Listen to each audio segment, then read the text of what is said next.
Evangelho segundo São Lucas, capítulo 24, versículo 46. Está escrito que o Cristo haveria de sofrer e ressuscitar dos mortos no terceiro dia, e que em seu nome seria pregado o arrependimento para perdão de pecados a todas as nações, começando por Jerusalém. A maneira simples como o Evangelho é pregado afirma que só Cristo salva. Esta é uma expressão muito própria dos cristãos. Só Cristo salva. E a interpretação mais elementar sobre só Cristo salva é que é Cristo quem pode nos levar para o céu após a nossa morte física. A partir de então, o Evangelho passa a ser quase a ser resumido nessa possibilidade de ir para o céu e o pânico de ir para o inferno. A danação eterna gera medo, é paralisante, é desesperadora, e as consciências podem ser manipuladas com essa ameaça de condenação. A existência do inferno é um grande recurso, um grande artifício da religião para aprisionar pessoas com medo de Deus. A promessa do céu mobiliza bem menos do que a ameaça do inferno. As pessoas correm aos templos muito mais para fugir de uma eventual ira de Deus, ou do castigo de Deus, ou desta condenação ao sofrimento sem fim, do que para colocar-se diante dele numa relação de amor. É claro, o medo sempre mobiliza mais o ser humano. Basta que você veja os jornais do dia e os telejornais, e você vai perceber que praticamente nós vivemos assombrados por notícias ruins. Notícia boa não vende, notícia ruim cria realidades de controle, mecanismos de manipulação, relações de dependência. Por isso é que essa discussão a respeito do inferno como uma ameaça e uma condenação de pessoas que estão indo para o inferno é tão própria do espírito da religião cristã. As consciências mais sensíveis, entretanto, elas estarão um pouco assustadas com essa possibilidade de que Deus seja, ao mesmo tempo, amor e condene pessoas a um sofrimento sem fim, a um sofrimento chamado eterno.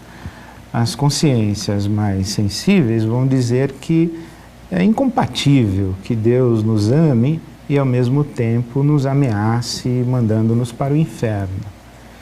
Daí surge um grande debate: quem vai para o céu, quem não vai para o céu? O que é realmente seguir a Jesus? Seguir a Jesus é apegar-se a Ele para não ir para o inferno? E quem é que detém este poder e essa autoridade para dizer você vai para o céu, você vai para o inferno? Você é um filho de Deus, você está condenado à danação eterna. As pessoas vão se dividindo então, a partir daí, nas suas crenças de que todos vão para o céu, alguns vão para o céu, os que quiserem vão para o céu, os que não quiserem podem ir para o inferno, ou Deus escolheu alguns para que sejam salvos e para levá-los ao céu, ou Deus escolheu todos, ou Deus condenou todos, e não resta dúvida que há um sem número de pessoas que não acreditam nem em céu, nem em inferno, e não se deixa impressionar por esta mensagem e não se deixa mobilizar por esses temas. Elas não estão nem pensando em céu nem inferno, elas querem viver, estão perguntando se Deus faz sentido para essa vida aqui, porque essa vida aqui é tudo que elas têm, é tudo que elas enxergam, é tudo que elas percebem, e um Deus que não faz sentido aqui também não vai fazer sentido ali ou além. A questão é que quando começamos a discutir quem vai para o inferno e quem não vai, quem vai para o céu, nós nos perdemos num debate que não nos cabe, porque havendo o céu, existindo mesmo isso, a que damos o nome de céu, e eu creio que existe, isso é prerrogativa de Deus. Eu creio que no céu estarão todos aqueles que Deus desejar que estejam. E o critério para que estejam com Ele, as pessoas, esse critério é definido pelo próprio Deus, digamos assim. Deus é o dono do céu. Não sou eu nem você quem decidimos quem vai para o céu. E todas as explicações teóricas que encontrarmos a respeito disso serão apenas teorias, porque no fundo, o grande juiz e o único capaz de julgar de maneira perfeita é mesmo Deus. A maneira como o inferno se concilia com o amor e a justiça de Deus é algo que, pelo menos na minha experiência pessoal, está além do meu entendimento. Acreditar que Deus é justo e compassivo ao mesmo tempo é acreditar praticamente num paradoxo. Estas coisas e essas perguntas que talvez você esteja fazendo a você mesmo e você faça ao longo da sua caminhada espiritual, se é que você faz esse tipo de pergunta, essas perguntas eu também as tenho, embora tenha estudado a Bíblia boa parte da minha vida e viva estudando a Bíblia Sagrada e tentando ensiná-la para as pessoas. A questão que eu não tenho dúvida é que está escrito que Jesus Cristo haveria de sofrer e ressuscitar dos mortos ao terceiro dia e que em seu nome seria pregado o arrependimento para o perdão dos pecados. O que é que eu acredito então? Se eu não me mobilizo por essa vida pós-morte, eu acredito que qualquer que seja a possibilidade de vida para o ser humano, essa possibilidade se sustenta na morte e na ressurreição de Jesus. Eu não sei explicar direito como, embora eu tenha minhas teorias e as minhas explicações, eu sei que são apenas teorias. Mas uma coisa eu sei, é que na relação entre o ser humano e Deus, a cruz de Cristo, a morte de Jesus na cruz e a sua ressurreição são fundamentais, essenciais e imprescindíveis. Alguma coisa extraordinária aconteceu quando Jesus de Nazaré foi crucificado e ressuscitou ao terceiro dia.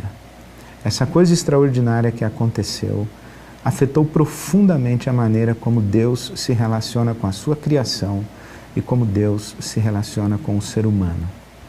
E a maneira como Deus se relaciona com a sua criação e com o ser humano é a maneira própria da disposição de Deus em perdoar o pecado humano.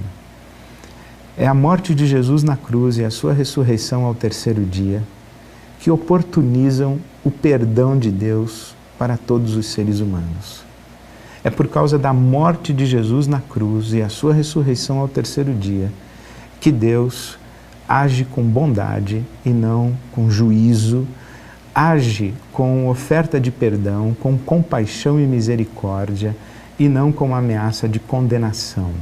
É por causa da morte de Jesus na cruz e a sua ressurreição ao terceiro dia que nós afirmamos que Deus é amor e que Ele estende a mão em nossa direção e vem nos buscar, por maior que seja o mal que tenhamos praticado e por maior que seja a maldade instalada na interioridade de cada ser humano.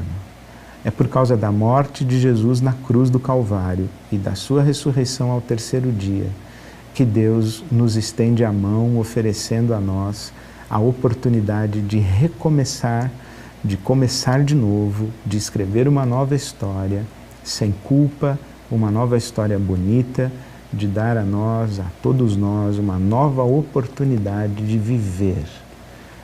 Também acredito que nem todas as pessoas desfrutam dessa oportunidade de refazer a vida em reconciliação com Deus, em viver a vida na perspectiva do amor, da bondade, da generosidade, da graça e da misericórdia de Deus. Nem todas as pessoas acreditam na possibilidade de uma nova vida. Nem todas as pessoas vivem uma vida qualificada, nem todas as pessoas desfrutam do perdão. Há muitas pessoas ainda escravizadas ao seu passado, escravizadas às suas consciências culpadas, escravizadas aos seus pecados, aos seus vícios, escravizadas às relações de desamor, escravizadas a um caminho de autodestruição e de destruição de relações de afeto, escravizadas aos seus vícios, escravizadas aos espíritos maus, escravizadas às crenças equivocadas, escravizadas pelo medo de Deus, escravizada por um senso de não merecimento do favor de Deus, pessoas que vivem com medo, que vivem culpadas, que vivem aterrorizadas, pessoas que vivem autoflagelando-se, castigando-se a si mesmas, impondo a si mesmas um castigo que Deus já não gostaria de fazer acontecer. Pessoas que acreditam que merecem ser castigadas por Deus quando nem mesmo Deus já está pensando em castigá-las. Não são todas as pessoas que desfrutam do perdão de Deus.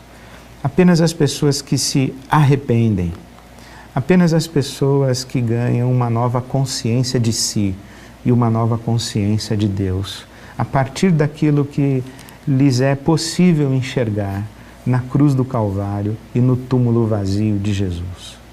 Arrependimento é passar a ver Deus com outros olhos, olhar para a cruz de Jesus e discernir com aqueles olhos da alma: realmente Deus me ama, Jesus morreu por mim.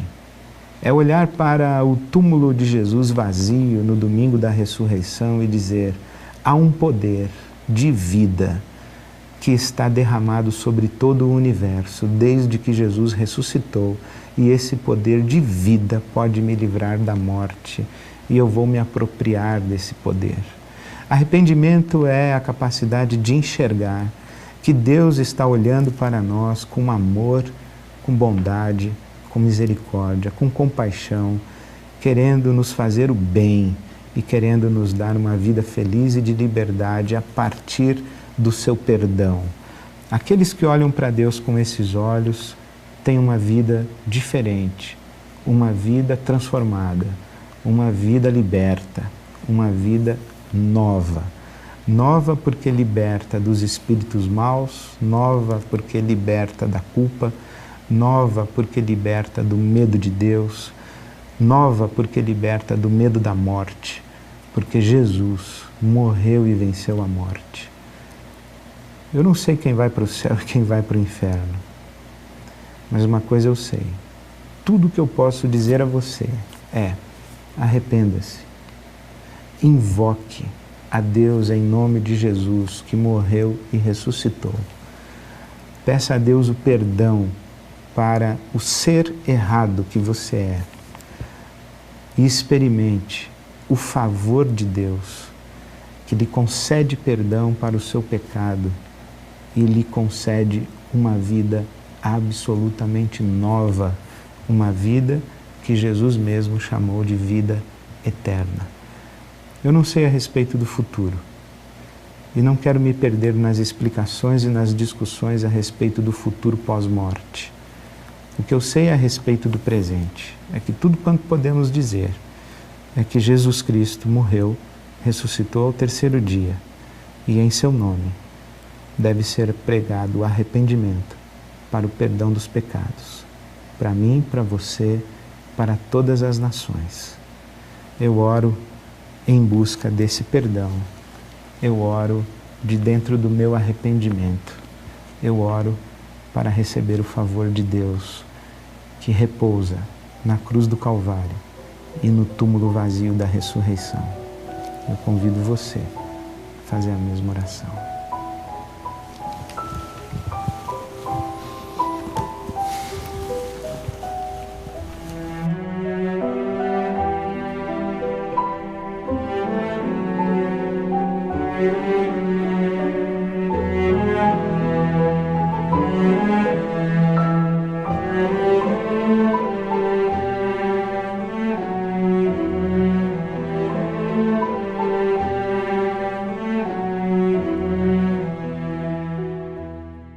Condenado à danação eterna. As pessoas vão se dividindo, então, a partir daí, nas suas crenças de que todos vão para o céu, alguns vão para o céu, os que quiserem vão para o céu, os que não quiserem podem ir para o inferno, ou Deus escolheu alguns para que sejam salvos e para levá-los ao céu, ou Deus escolheu todos, ou Deus condenou todos, e não resta dúvida que há um sem número de pessoas que não acreditam nem em céu, nem em inferno, e não se deixa impressionar por esta mensagem e não se deixa mobilizar por esses temas. Elas não estão nem pensando em céu nem inferno, elas querem viver, estão perguntando se Deus faz sentido para essa vida aqui, porque essa vida aqui é tudo que elas têm, é tudo que elas enxergam, é tudo que elas percebem, e um Deus que não faz sentido aqui também não vai fazer sentido ali ou além. É tão própria do espírito da religião cristã. As consciências mais sensíveis, entretanto, elas estarão um pouco assustadas com essa possibilidade de que Deus seja, ao mesmo tempo, amor e condene pessoas a um sofrimento sem fim, a um sofrimento chamado eterno. As consciências mais sensíveis vão dizer que é incompatível que Deus nos ame e, ao mesmo tempo, nos ameace, mandando-nos para o inferno. Daí surge um grande debate. Quem vai para o céu, quem não vai para o céu? O que é realmente seguir a Jesus? Seguir a Jesus é apegar-se a Ele para não ir para o inferno? E quem é que detém este poder e essa autoridade para dizer você vai para o céu, você vai para o inferno? Você é um filho de Deus, você está... As pessoas correm aos templos muito mais para fugir de uma eventual ira de Deus, ou do castigo de Deus, ou desta condenação ao sofrimento sem fim, do que para colocar-se diante dele numa relação de amor. É claro, o medo sempre mobiliza mais o ser humano. Basta que você veja os jornais do dia e os telejornais, e você vai perceber que praticamente nós vivemos assombrados por notícias ruins. Notícia boa não vende, notícia ruim cria realidades de controle, mecanismos de manipulação, relações de dependência. Por isso é que essa discussão a respeito do inferno, como uma ameaça e uma condenação de pessoas que estão indo para o inferno,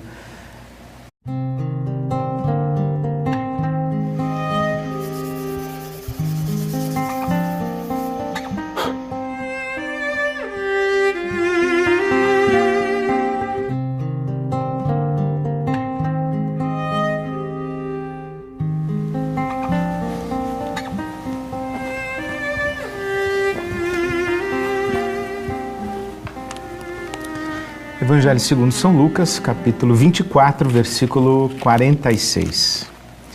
Está escrito que o Cristo haveria de sofrer e ressuscitar dos mortos no terceiro dia, e que em seu nome seria pregado o arrependimento para perdão de pecados a todas as nações, começando por Jerusalém. A maneira simples como o Evangelho é pregado afirma que só Cristo salva. Esta é uma expressão muito própria dos cristãos. Só Cristo salva.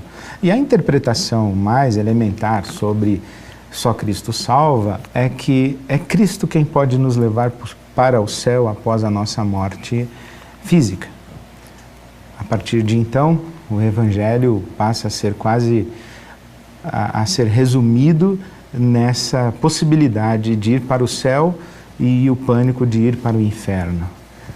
A danação eterna gera medo, é paralisante, é desesperadora, e as consciências podem ser manipuladas com essa ameaça de condenação.